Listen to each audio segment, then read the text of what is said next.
नमस्कार प्यारे बच्चों, बहुत बहुत स्वागत है आप लोगों का सिंपल एजुकेशन में। बच्चों, आज की इस वीडियो में हम लोग बात करने जा रहे हैं क्लास 9th की सोशल साइंस की 24 अगस्त की वर्कशीट के बारे में। और इसमें हमें लोकतांत्रिक रणनीति के अध्याय लोकतंत्र क्या के बारे में बताया गया है और इसमें हमें लोकतंत्र का अर्थ बताया गया है। तो सबसे पहले हम देखेंगे कि इस वर्कशीट में हमें लोकतंत्र के बारे में क्या बताया दिया गया है और उसके बाद जो सवाल इस वर्कशीट में दिए गए हैं एक एक करके हम उनके जवाबों को लिखना जानेंगे।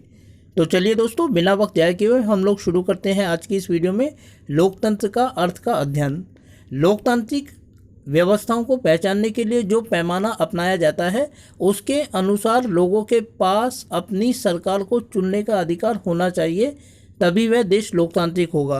अर्थात जहां लोग खुद वोट देकर अपने ऊपर शासन करने वाले लोगों को चुनते हैं वो लोकतंत्र कहलाता है। अर्थात लोकतंत्र शासन का एक ऐसा रूप है जिसमें शासकों का चुनाव लोग करते हैं।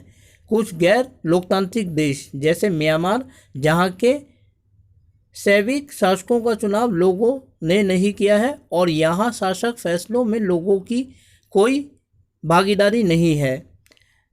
वैसे ही नेपाल के राजा और सऊदी अरब के शासक लोगों द्वारा नहीं चुने गए बल्कि राज परिवार में जन्म लेने के कारण उन्होंने यह हक पाया है। अब दोस्तों, लोकतांत्रिक सरकार की कुछ विशेषताएं बताई गई हैं। पहला है, लोकतांत्रिक सरकार संवैधानिक कानूनों का पालन और नागरिक अधिकारों का आदर करते हुए अपना काम करती है। अर्थात इसमें संविधान को महत्व दिया जाता है, उसी के आधार पर शासन चलाया जाता है।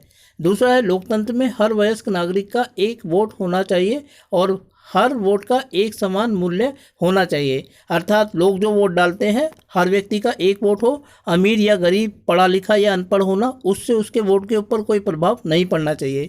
तीसरा है, लोकतंत्र निष्पक्ष और स्वतंत्र चुनाव पर आधारित होना चाहिए ताकि सत्ता में बैठे लोगों के लिए जीत हार के समान अवसर हों।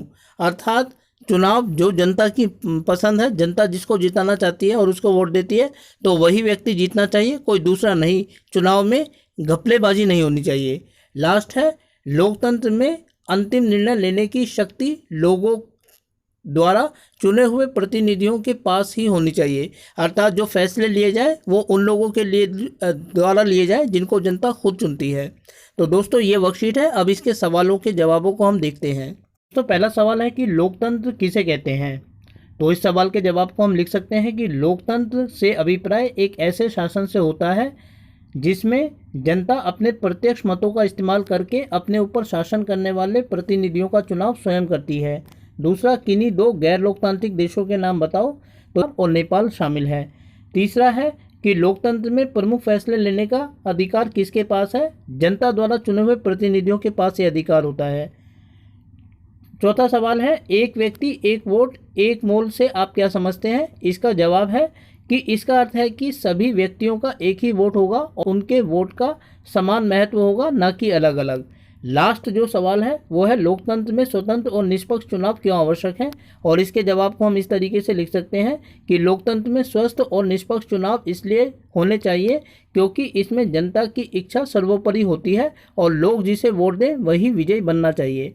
तो दोस्तों, ये थी आप लोगों की आज की सामाजिक विज्ञान की वर्कशीट। उम्मीद करता हूँ कि आपको वीडियो अच्छी लगी होगी और साथ ही आपसे अनुरोध करता हूं कि यदि वीडियो अच्छी लगी तो वीडियो को लाइक और चैनल को सब्सक्राइब जरूर करें। इसके अलावा आगे आने वाले अन्य दिनों में अन्य वीडियोस को देखने के लिए जुड़े रहें मेरे साथ मेरे इस यूट्यूब चैनल पर जिसका नाम है सिंपल एजुकेशन। फिलहाल आप लोगों से विदा लेना चाहूँगा दोस्तों। वीडियो को देखने के लिए आपका बहुत बहुत धन्यवाद।